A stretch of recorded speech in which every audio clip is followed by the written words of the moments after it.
On vous a appris que Charlemagne était le père de l'Europe, un empereur chrétien, un modèle de vertu. Mais personne ne vous a raconté ce qu'il cachait derrière les murs de son palais. Cet homme a eu presque autant d'enfants nés dans l'ombre que d'héritiers officiels. Des fils qu'il a effacés de l'histoire, des filles qu'il a interdites de mariage, tout en fermant les yeux sur leurs amants. L'un de ses enfants oubliés a tenté de l'assassiner. Un autre est devenu évêque et a couronné un empereur. Un troisième, un petit-fils illégitime, a donné naissance à la langue française, avant de mourir le crâne fendu sur un champ de bataille. Voici la face cachée du plus grand empereur du Moyen-Âge. Des destins brisés, des complots étouffés, des secrets que les chroniqueurs de l'époque ont soigneusement dissimulés.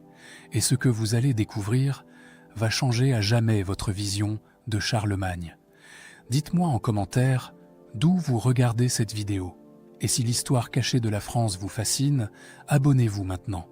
Chaque semaine, je vous révèle ce que les manuels scolaires n'osent pas raconter. L'histoire commence. Aix-la-Chapelle, hiver de l'an 801.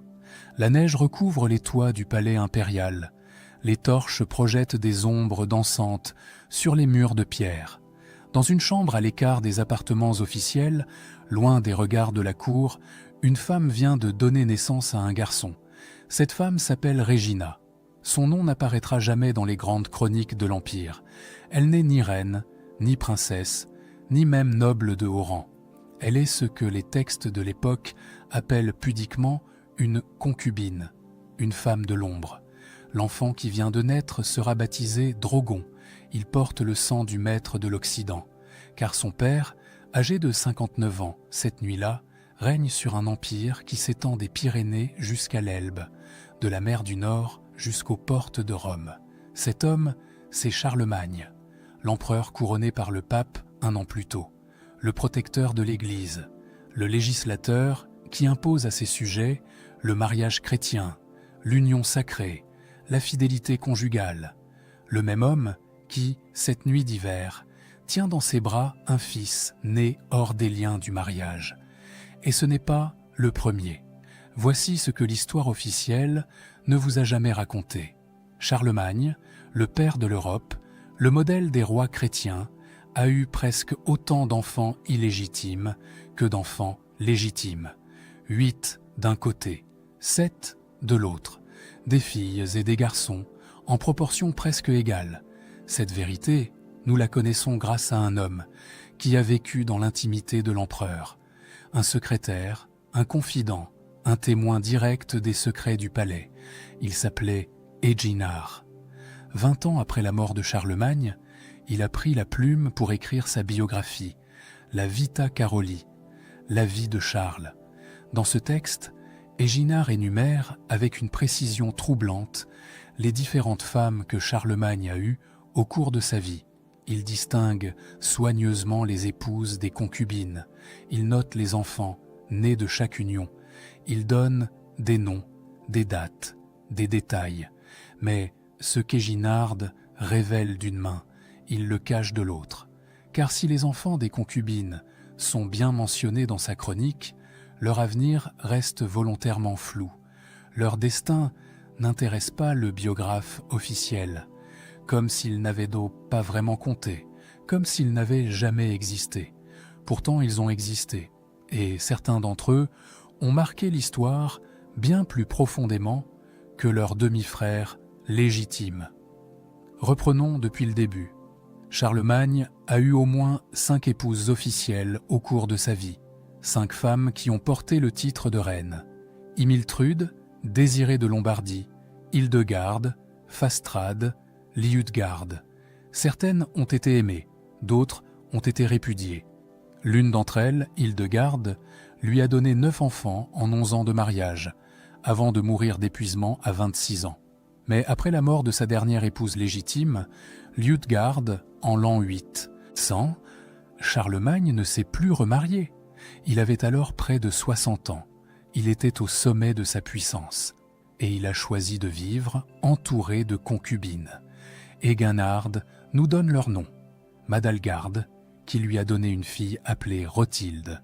Gerswint, une Saxonne, mère d'une autre fille nommée Adaltrude, Régina, la mère de Drogon et de Hugues, Adeline, mère d'un fils nommé Thierry. Ces femmes n'ont jamais été reines, leurs enfants n'ont jamais été princes, mais ils portaient le même sang que les héritiers du trône. Et c'est là que commence le paradoxe. À l'époque de Charlemagne, la notion même de légitimité n'avait pas le sens qu'on lui donne aujourd'hui. Les Francs, peuple germanique dont descendait l'empereur, pratiquaient depuis des siècles un système matrimonial différent de celui de l'Église romaine. Chez les Francs, il existait plusieurs formes d'union. Le mariage chrétien, béni par un prêtre, n'était qu'une option parmi d'autres. Il y avait aussi ce qu'on appelait la Friedelehe, une union de statut germanique, parfaitement honorable, mais qui ne conférait pas les mêmes droits que le mariage officiel. Himiltrude, la première compagne de Charlemagne, illustre parfaitement cette ambiguïté. Était-elle son épouse ou sa concubine? Les historiens débattent encore aujourd'hui. Eganhard la présente comme une concubine. Mais le pape de l'époque, Étienne III, a écrit plusieurs lettres à Charlemagne pour lui rappeler que son union avec Himiltrude était parfaitement légitime et ne devait en aucun cas être annulée. Charlemagne n'a pas écouté le pape. Il a répudié Himiltrude pour épouser Désirée, la fille du roi des Lombards. Un mariage politique arrangé par sa mère Bertrade, une alliance stratégique qui ne durera qu'un an. Mais en répudiant Himiltrude, Charlemagne a fait basculer le destin de leur fils. Ce fils s'appelait Pépin.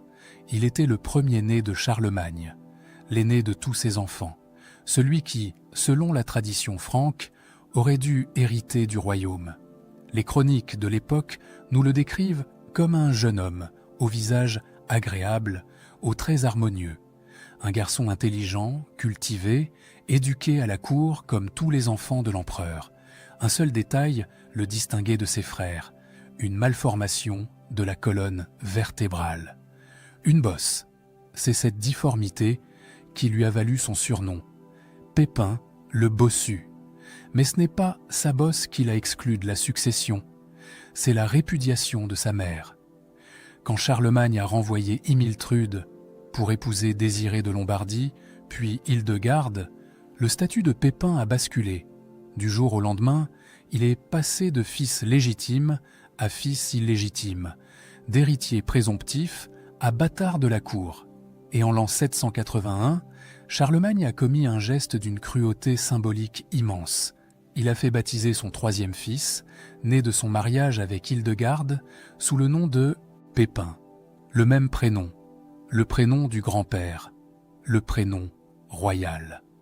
En donnant ce nom à un autre fils, Charlemagne effaçait symboliquement l'existence de son premier-né. Il le rayait de la lignée. Il lui volait jusqu'à son identité. Pépin le bossu est resté à la cour.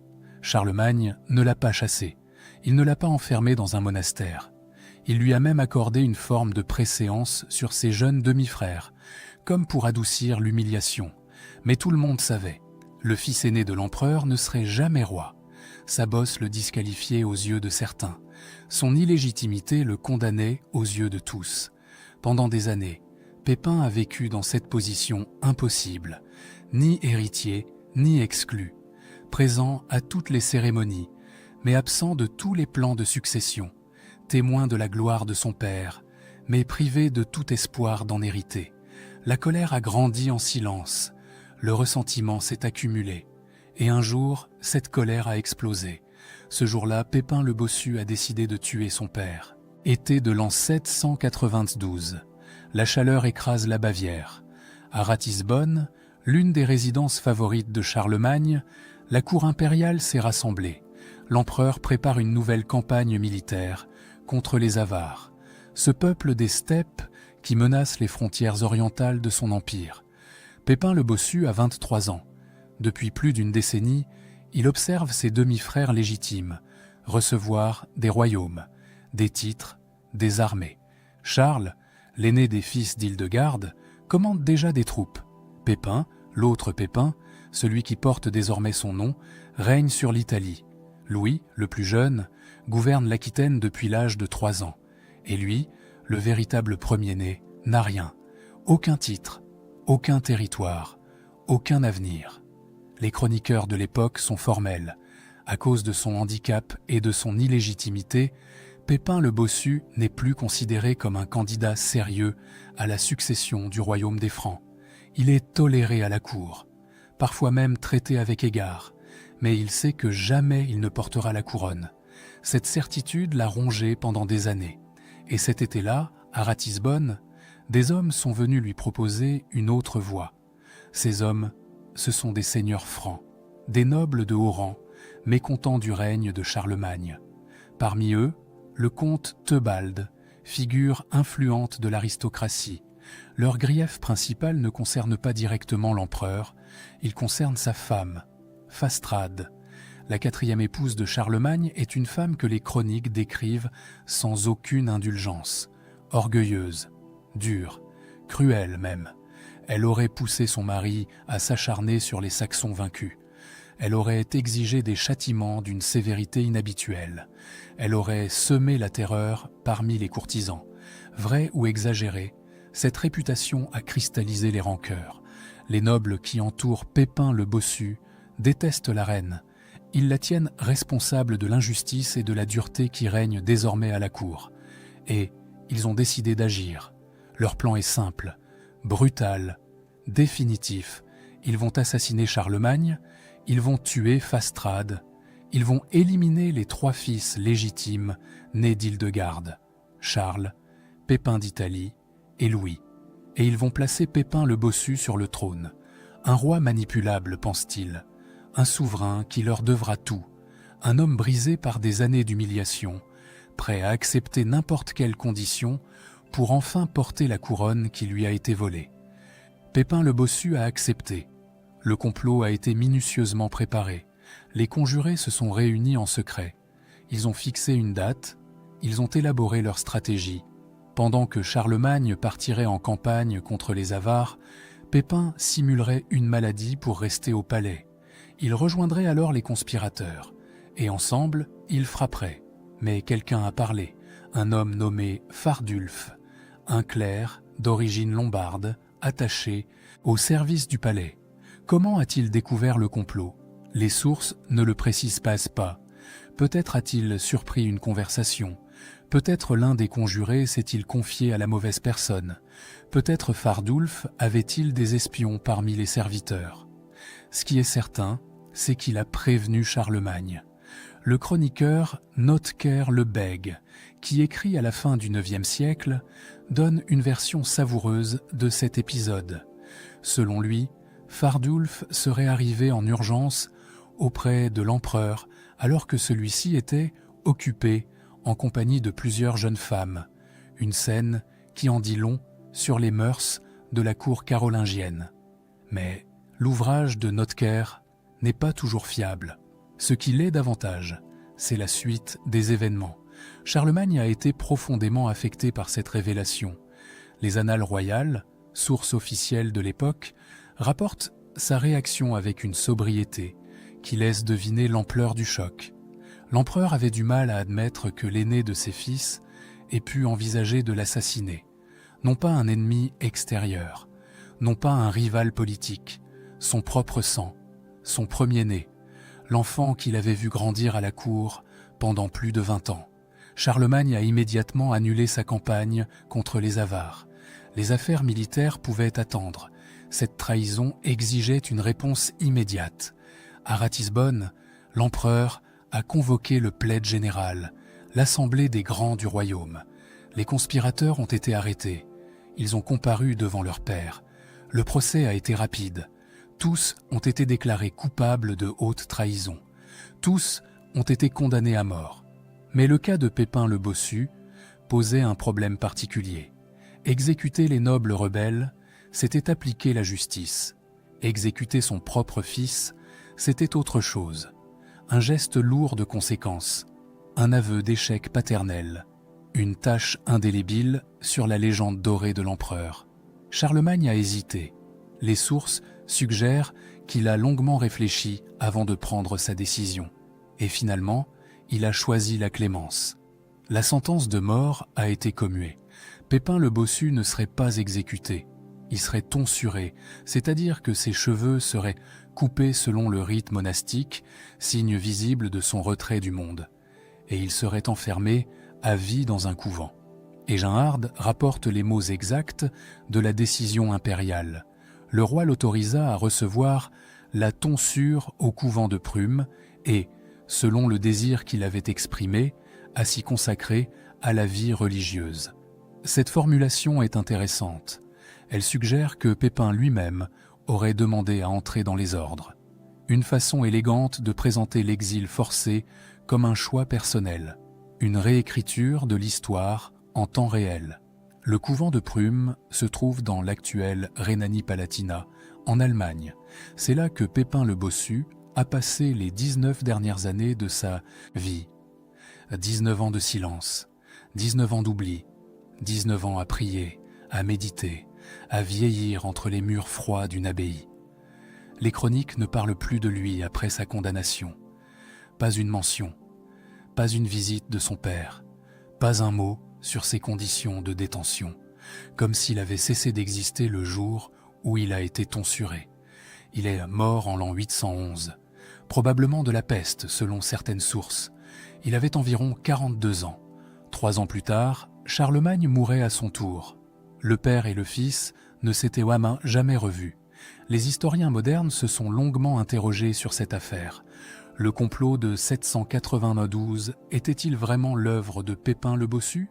Ou le prince déchu a-t-il été manipulé par des nobles ambitieux qui cherchaient un prétexte pour renverser Charlemagne ? La réponse ne sera jamais connue avec certitude. Ce qui est certain, c'est que Pépin n'était pas le cerveau de l'opération. Il était l'instrument, le symbole, le visage présentable d'une révolte aristocratique. Mais c'est lui qui a payé le prix le plus lourd. Les autres conspirateurs ont été exécutés rapidement. Leur souffrance a duré quelques instants. Pépin, lui, a enduré presque 2 décennies d'emprisonnement monastique. Une mort lente, silencieuse, invisible. Certains diront que Charlemagne a fait preuve de miséricorde en épargnant son fils.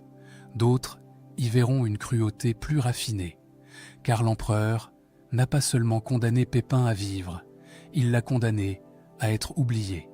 Mais pendant que le premier fils illégitime de Charlemagne pourrissait dans son monastère, d'autres enfants de l'ombre grandissaient au palais, d'autres destins se préparaient, d'autres secrets se tramaient derrière les murs d'Aix-la-Chapelle, car Pépin le Bossu n'était que le premier acte d'une tragédie familiale qui allait se jouer sur plusieurs générations, et le deuxième acte concernait les filles de l'empereur, ces princesses que Charlemagne adorait, ces jeunes femmes qu'il refusait obstinément de marier, ces beautés de la cour qui prenaient des amants sous les yeux de leur père, et qui donnaient naissance, elles aussi, à des enfants illégitimes, des enfants qui porteraient le sang de Charlemagne, des enfants qui changeraient le cours de l'histoire, des enfants dont l'un d'entre eux allait littéralement inventer la langue française. Mais ça, c'est une autre partie de notre histoire. Aix-la-Chapelle, année 790. Le palais impérial est en fête. Les salles résonnent de musique, de poésie, de rire. Charlemagne a rassemblé autour de lui les plus grands esprits de son temps. Alcuin, le savant anglais. Théodulphe, le poète wisigothe. Paul Diacre, l'historien lombard. C'est ce qu'on appellera plus tard la Renaissance carolingienne. Mais au cœur de cette cour brillante, un mystère intrigue les contemporains. Un mystère que les chroniqueurs évoquent à demi-mot, sans jamais l'expliquer clairement. Les filles de Charlemagne ne se marient pas. Rotrude, Berthe, Gisèle, Théodrade, Iltrude. 5 princesses d'une beauté célébrée par les poètes. 5 jeunes femmes en âge de convoler. 5 parties exceptionnelles que n'importe quel roi d'Europe aurait rêvé d'épouser. Et pourtant, aucune d'entre elles ne porte d'alliance. Ce n'est pas faute de prétendants. En 781, l'impératrice Irène de Byzance a envoyé une ambassade pour demander la main de Rotrude. Elle voulait marier la princesse franque à son fils Constantin VI, l'empereur d'Orient, une alliance prestigieuse, Un rapprochement entre les deux moitiés de l'ancien empire romain. Charlemagne a d'abord accepté. Rotrude a même commencé à apprendre le grec. Un précepteur nommé Frater Lucius lui enseignait la langue de sa future patrie. Pendant 6 ans, la jeune fille s'est préparée à devenir impératrice de Byzance. Et puis, en 787, Charlemagne a rompu les fiançailles. Sans explication, sans excuse. Il a simplement refusé d'envoyer sa fille à Constantinople. Quelques années plus tard, le roi Offa de Mercie, le plus puissant souverain d'Angleterre, a demandé la main de Berthe pour son fils Ecgfrith. La réponse de Charlemagne a été si brutale qu'il a rompu toute relation diplomatique avec la Mercie. Il a même interdit aux navires anglais l'accès à ses ports. Le message était clair. Les filles de l'empereur n'étaient pas à vendre. Elles n'épouseraient personne. Pourquoi ce refus obstiné? Les historiens ont avancé plusieurs hypothèses. La première est politique. En mariant ses filles à des rois étrangers, Charlemagne aurait créé des gendres puissants, des hommes qui auraient pu revendiquer une part de l'héritage carolingien, des rivaux potentiels pour ses propres fils. En gardant ses filles célibataires, l'empereur évitait ce risque. La deuxième hypothèse est plus personnelle. Charlemagne adorait ses enfants. Eginhard insiste sur ce point dans sa biographie. L'empereur ne supportait pas d'être séparé de sa famille. Il emmenait ses fils et ses filles dans tous ses déplacements. Il dînait avec eux chaque soir. Il supervisait personnellement leur éducation. Peut-être ne pouvait-il tout simplement pas se résoudre à voir ses filles partir loin de lui. Mais quelle que soit la raison de ce refus, il a eu une conséquence inattendue. Les princesses carolingiennes, interdites de mariage, n'ont pas renoncé à l'amour pour autant. Elles ont pris des amants. Berthe, la troisième fille de Charlemagne et d'Hildegarde, est sans doute celle dont la liaison est la mieux documentée. Son amant s'appelait Angilbert. C'était un homme remarquable, poète célèbre, surnommé l'Homère de la cour, diplomate de premier plan, chargé des missions les plus délicates, conseiller intime de Charlemagne, puis de son fils Pépin d'Italie. Angilbert faisait partie du cercle le plus proche de l'empereur, et il partageait le lit de sa fille. Cette liaison n'était un secret pour personne. Les poèmes d'Angilbert célèbrent ouvertement la beauté des princesses. L'un d'entre eux, présenté à la cour vers 795, loue particulièrement Berthe pour son intelligence et son sens critique, des vers d'amour à peine déguisés, récités devant le père de la jeune femme. Charlemagne savait. Il ne pouvait pas ignorer ce qui se passait sous son propre toit. Mais il n'a rien fait. Il a fermé les yeux. Il a laissé sa fille vivre cette relation interdite, tout en lui refusant le droit de l'officialiser par un mariage. De cette union illégitime sont nés 2 fils, Artnid, dont on ne sait presque rien, et Nithard, dont nous reparlerons bientôt. Car ce petit-fils bâtard de Charlemagne allait jouer un rôle extraordinaire dans l'histoire de France. Rotrude, l'aînée des filles d'Hildegarde, celle qui avait failli devenir impératrice de Byzance, a connu un destin similaire. Après la rupture de ses fiançailles avec Constantin VI, elle est restée à la cour de son père, et elle est devenue la maîtresse du comte Rorgon, Ier du Maine. Rorgon était un proche conseiller de Charlemagne, un homme de confiance, un aristocrate de haut rang, mais pas assez prestigieux apparemment pour mériter la main d'une princesse. Leur liaison a duré des années. Elle a produit au moins un enfant, un fils prénommé Louis. Ce Louis deviendra abbé de Saint-Denis et chancelier de Charles le Chauve, un personnage important de la politique carolingienne, un homme qui portera le sang de Charlemagne sans jamais pouvoir le revendiquer officiellement. Rotrude est morte en juin 810, quelques mois avant son père.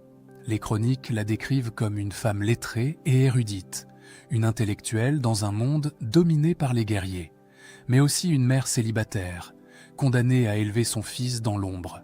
Eginhard, le biographe de Charlemagne, aborde ce sujet avec une prudence révélatrice.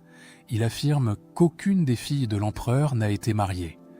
Mais d'autres sources de l'époque mentionne leur descendance, des enfants qui ne peuvent donc être issus que d'unions illégitimes. Cette contradiction apparente s'explique par le contexte de l'époque. Eginhard écrit pour la postérité. Il construit une image officielle de l'empereur, une légende dorée où les détails embarrassants sont soigneusement gommés. Mais la réalité était plus complexe et plus humaine. Charlemagne lui-même avait vécu selon les mœurs franques, avec plusieurs femmes successives et des concubines officielles. Comment aurait-il pu reprocher à ses filles de suivre son exemple? Comment aurait-il pu les punir pour des comportements qu'il pratiquait lui-même? Le paradoxe est saisissant. L'empereur qui réformait l'Église, qui imposait le mariage chrétien à ses sujets, qui légiférait sur la morale conjugale, tolérait sous son propre toit des liaisons que l'Église condamnait. Et puis, Charlemagne est mort. Le 28 janvier 814, l'empereur s'est éteint à Aix-la-Chapelle. Il avait environ 72 ans. Son fils Louis, le seul survivant parmi ses fils légitimes, a hérité de l'Empire tout entier. Louis était différent de son père. Profondément pieux, influencé par les clercs qui l'entouraient, il voulait purifier la cour de ce qu'il considérait comme des désordres moraux. Et ses premières mesures ont visé directement ses demi-sœurs. Les princesses ont été chassées du palais. Celles qui n'étaient pas déjà dans les ordres ont été envoyées dans des couvents. Leurs amants ont été disgraciés. Leurs enfants ont été dispersés. Angilbert, l'amant de Berthe, s'est retiré à l'abbaye de Saint-Riquier. Il y est mort quelques semaines après Charlemagne, comme s'il n'avait pas survécu à la disparition de son protecteur. Berthe elle-même a été exilée dans un monastère, loin de la cour où elle avait grandi. Une époque s'achevait. Les libertés tolérées par Charlemagne disparaissaient avec lui. Le nouveau régime imposait une morale plus stricte, plus conforme aux exigences de l'Église. Mais les enfants illégitimes, eux, étaient toujours là, et certains d'entre eux allaient bientôt prouver que le sang de Charlemagne, qu'il soit légitime ou non, portait en lui une force extraordinaire. Avril 818. 4 ans ont passé depuis la mort de Charlemagne. Louis le Pieux règne désormais sur l'Empire. Et ce matin-là, dans la ville de Toul, un jeune homme de 17 ans franchit les portes de l'évêché. Ce jeune homme s'appelle Drogon. Il est le fils de Charlemagne et de sa concubine Régina. Un bâtard, un enfant de l'ombre, un héritier sans héritage. Louis le Pieux l'a envoyé ici pour une raison précise. L'évêque Frotter va prendre en charge son éducation. Il va lui enseigner la théologie, le droit canon, les saintes écritures. Il va le préparer à une carrière ecclésiastique, car c'est la solution que Louis a trouvée pour neutraliser ses demi-frères illégitimes. Il ne les a pas fait exécuter, il ne les a pas jetés en prison, il les a orientés vers l'Église. Un évêque ne peut pas revendiquer un trône, un abbé ne peut pas lever une armée. Un homme d'Église renonce officiellement au pouvoir temporel. En faisant de Drogon un clerc, Louis le Pieux transformait un rival potentiel en serviteur de Dieu. C'était un calcul politique habile, mais Louis ne pouvait pas prévoir ce qui allait suivre. Drogon s'est révélé être un élève brillant. En 2 ans à peine, il a maîtrisé tout ce que l'évêque Frotter pouvait lui enseigner. En 820, à 19 ans, il a été nommé abbé du prestigieux monastère de Luxeuil, une promotion fulgurante pour un si jeune homme. Son frère cadet Hugues, lui aussi fils de Régina, a suivi un parcours similaire. Il a été ordonné et nommé abbé de Saint-Quentin, puis de l'Aube, puis de Saint-Bertin. À 30 ans, Hugues dirigeait certaines des abbayes les plus riches de l'Empire. Les historiens du XIXe siècle ont noté que ces nominations avaient un objectif précis. En couvrant les bâtards de Charlemagne de titres ecclésiastiques et de revenus substantiels, Louis le Pieux achetait leur loyauté. Il les comblait de biens pour éviter toute prétention au trône. Mais quelque chose d'inattendu s'est produit. Drogon et Hugues ne se sont pas contentés d'être des abbés de façade. Ils ont pris leur rôle au sérieux. Ils ont administré leur monastère avec compétence. Ils ont gagné le respect du clergé. Ils sont devenus des figures influentes de la vie politique et religieuse de l'Empire. En 823, Drogon a été nommé évêque de Metz, l'un des diocèses les plus importants de la chrétienté occidentale, un siège qui avait été occupé par les ancêtres de la dynastie carolingienne. Un honneur immense pour un fils illégitime. Et c'est à Metz que Drogon a accompli son œuvre la plus remarquable. Il a développé le scriptorium de la cathédrale, cet atelier où les moines copiaient et enluminaient les manuscrits. Il a commandé des œuvres d'art d'une beauté extraordinaire. Parmi elles, le Sacramentaire de Drogon, un livre liturgique orné de miniatures qui compte parmi les chefs-d'œuvre de l'art et carolingien. Ce manuscrit existe encore aujourd'hui. Il est conservé à la Bibliothèque nationale de France. Quand vous le regardez, vous contemplez l'héritage direct d'un bâtard de Charlemagne, la preuve tangible que le sang illégitime pouvait produire de la grandeur. Mais Drogon n'était pas seulement un mécène des arts, il était aussi un politique redoutable, et son heure de gloire allait venir dans les circonstances les plus dramatiques. Juin 833. L'Empire carolingien est au bord de l'effondrement.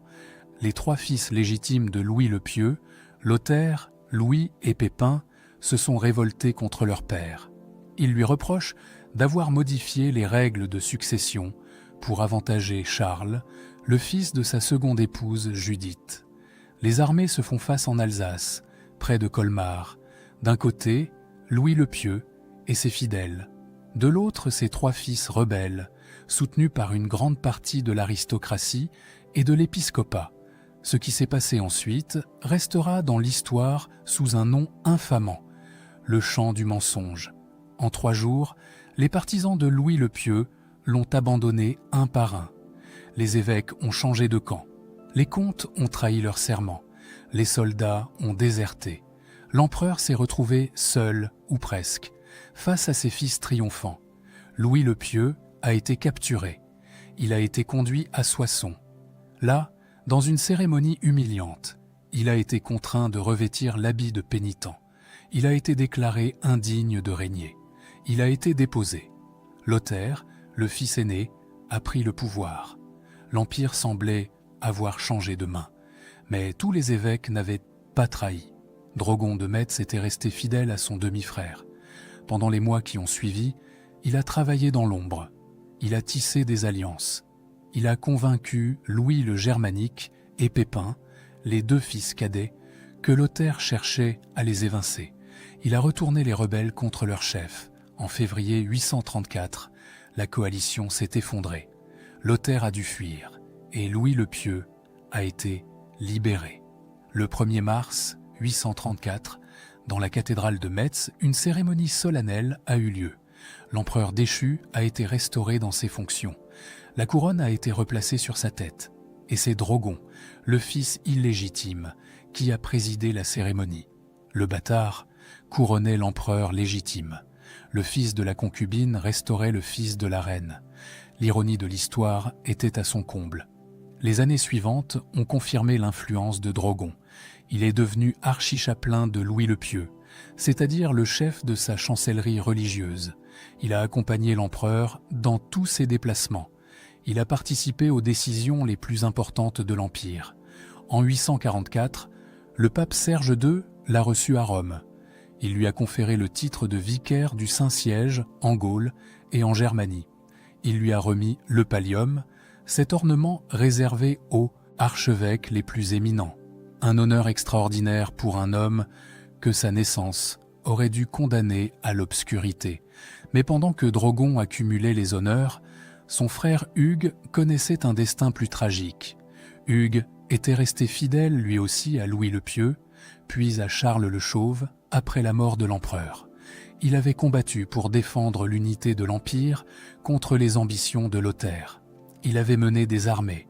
Il avait négocié des traités. Le 14 juin 844, près d'Angoulême, Hugues commandait une troupe envoyée en renfort pour soutenir Charles le Chauve.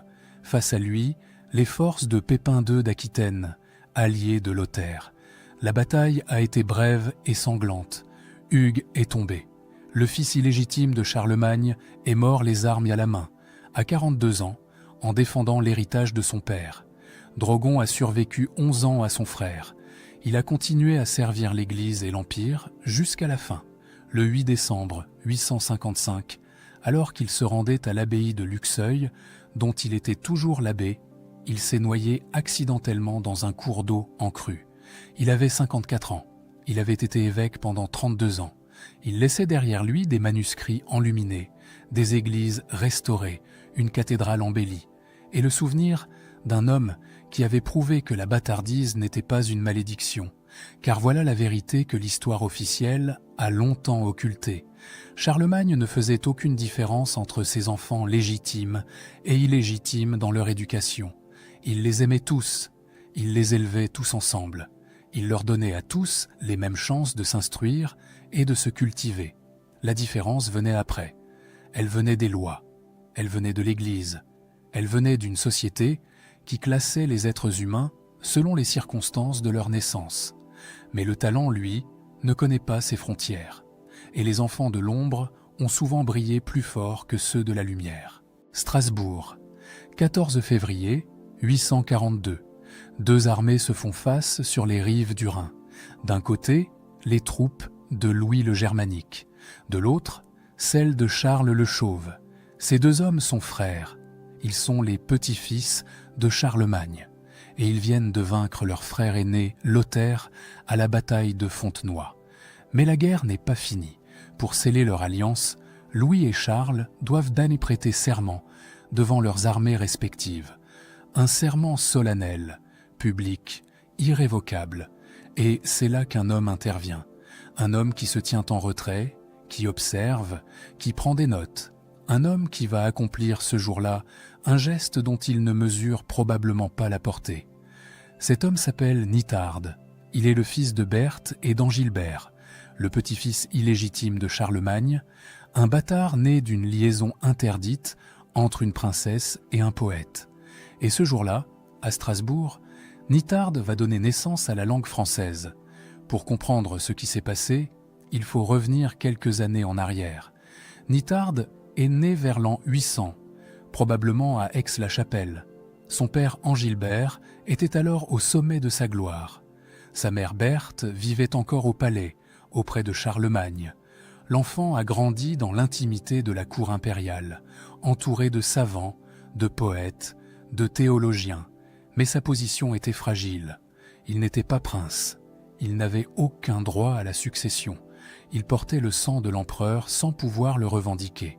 Quand Charlemagne est mort, en 814, Nithard avait environ 14 ans. Quand Louis le Pieux a chassé les princesses de la cour, sa mère Berthe a été exilée dans un couvent. Son père Angilbert était déjà mort. L'adolescent s'est retrouvé orphelin de fait, privé de ses deux parents en quelques semaines. Mais Nithard avait hérité de l'intelligence de son père et du caractère de son grand-père. Il a survécu, il a prospéré, il est devenu comte de Ponthieu, chargé de défendre les côtes de la Manche contre les raids vikings. Il est devenu abbé laïque de Saint-Riquier, l'abbaye où son père était enterré. Et surtout, il est devenu le conseiller le plus proche de son cousin Charles le Chauve. En 841, alors que l'empire carolingien sombrait dans la guerre civile, Charles a confié une mission à Nithard. Il lui a demandé d'écrire l'histoire des événements en cours, de consigner pour la postérité le récit des luttes entre les fils de Louis le Pieux. Nithard a accepté, il a pris la plume, et il a rédigé ce qu'on appelle aujourd'hui l'histoire des fils de Louis le Pieux. Ce texte est un document exceptionnel. C'est l'un des rares témoignages directs sur cette période troublée. Nithard y raconte ce qu'il a vu, ce qu'il a entendu, ce qu'il a vécu. Il décrit les batailles auxquelles il a participé. Il rapporte les négociations auxquelles il a assisté. Il donne son avis sur les hommes et les événements. Mais ce qui rend ce texte unique, c'est un passage de quelques lignes. Un passage qui se trouve au cœur du 3e livre. Un passage où Nithard transcrit les serments que Louis le Germanique et Charles le Chauve ont échangés à Strasbourg. Ces serments posaient un problème pratique. Louis le Germanique commandait des troupes germaniques, qui parlaient une langue germanique. Charles le Chauve commandait des troupes romanes, qui parlaient une langue issue du latin. Pour que chaque armée comprenne l'engagement de l'autre roi, les serments devaient être prononcés dans les deux langues. Louis a donc juré en langue romane, pour être compris des soldats de Charles. Charles a juré en langue germanique, pour être compris des soldats de Louis. Et les deux armées ont répondu chacune dans sa propre langue. Nithard a transcrit ces serments tels qu'ils ont été prononcés, mot pour mot, syllabe par syllabe. Et c'est ainsi que nous possédons aujourd'hui le plus ancien texte écrit en langue française, car la langue romane de 842, ce n'est plus du latin, ce n'est pas encore du français. C'est quelque chose entre les deux, une langue en train de naître, une langue qui cherche encore ses mots, sa grammaire, sa musique. Les linguistes l'appellent le roman. C'est l'ancêtre direct du français que nous parlons aujourd'hui. Sans Nithard, nous n'aurions aucune trace écrite de cette langue à cette époque. Sans ce petit-fils illégitime de Charlemagne, nous ne saurions pas à quoi ressemblait le français de nos ancêtres. L'acte de naissance de notre langue a été rédigé par un bâtard. Mais Nithard n'était pas seulement un chroniqueur, c'était aussi un guerrier. Après Strasbourg, il a continué à servir Charles le Chauve. Il a combattu dans les guerres qui ont suivi. Il a mené des hommes au combat. Il a risqué sa vie pour défendre l'héritage de son grand-père. La date exacte de sa mort fait débat parmi les historiens. Certains pensent qu'il est tombé le 14 juin 844, le même jour que son oncle Hugues, lors de la bataille d'Angoulême. D'autres avancent la date du 15 mai 845, dans un affrontement contre les Vikings. Ce qui est certain, c'est la manière dont il est mort. Son crâne, retrouvé en 1989 dans un sarcophage à l'abbaye de Saint-Riquier, porte encore la trace d'un coup de hache, une blessure mortelle, reçue au combat. Le premier écrivain de langue française est mort les armes à la main, le crâne fendu par une hache viking ou franque. Il avait environ 45 ans. Les enfants illégitimes de Charlemagne ont connu des destins extraordinairement variés. Pépin le Bossu, le premier-né, a passé 20 ans dans un monastère avant de mourir oublié de tous. Drogon, le fils de Régina, est devenu l'un des évêques les plus puissants de son temps et a couronné un empereur. Hugues, son frère, a dirigé des abbayes avant de tomber au combat. Rothilde, fille de la concubine Madelgarde, est devenue abbesse de Farmoutier et a fondé le monastère de Gilles-et-Nonains. Et Nithard, le petit-fils né d'une liaison interdite, a inventé la littérature française. Aucun d'entre eux n'a porté de couronne. Aucun d'entre eux n'a régné sur un royaume. Mais chacun, à sa manière, a laissé une empreinte plus durable que bien des rois légitimes, car la légitimité est une construction humaine. Elle dépend des lois, des coutumes, des rapports de force. Elle peut être accordée ou retirée selon les circonstances. Pépin le Bossu était légitime à sa naissance. Il est devenu illégitime quand son père a répudié sa mère. Son statut a changé, mais pas son sang. Et c'est peut-être là la leçon la plus profonde de cette histoire. Charlemagne a bâti un empire. Il a conquis des territoires. Il a réformé l'Église. Il a encouragé les arts et les lettres. Mais son empire s'est effondré moins de 30 ans après sa mort. Ses conquêtes ont été divisées entre ses petits-fils. Ses réformes ont été oubliées. Ce qui reste de Charlemagne aujourd'hui, ce sont des pierres, des manuscrits, des souvenirs. Et parmi ces souvenirs, il y a les Serments de Strasbourg, ce texte écrit par un bâtard, ce document qui prouve que le français existait déjà au IXe siècle. Cette relique linguistique que nous devons à un homme que l'histoire aurait dû condamner à l'obscurité. Les enfants illégitimes de Charlemagne n'ont pas hérité de son trône, mais ils ont hérité de son sang, de son intelligence, de son ambition. Et certains d'entre eux ont accompli des choses que leurs demi-frères légitimes n'ont jamais égalées. Drogon a couronné un empereur, Nithard a donné naissance à une langue. Hugues est mort en héros sur un champ de bataille. Ils étaient nés dans l'ombre, ils ont brillé dans la lumière. La prochaine fois que vous lirez un texte en français, souvenez-vous de Nithard. Souvenez-vous de ce petit-fils illégitime qui a transcrit les premiers mots de notre langue. Souvenez-vous que le français est né d'un acte de mémoire accompli par un bâtard. Et souvenez-vous que la grandeur ne dépend pas des circonstances de la naissance, elle dépend de ce qu'on fait de sa vie. Les enfants illégitimes de Charlemagne l'ont prouvé, contre les lois de leur temps, contre les préjugés de leur société, contre l'oubli auquel ils étaient destinés. Ils ont écrit leur propre histoire, et cette histoire, maintenant, vous la connaissez.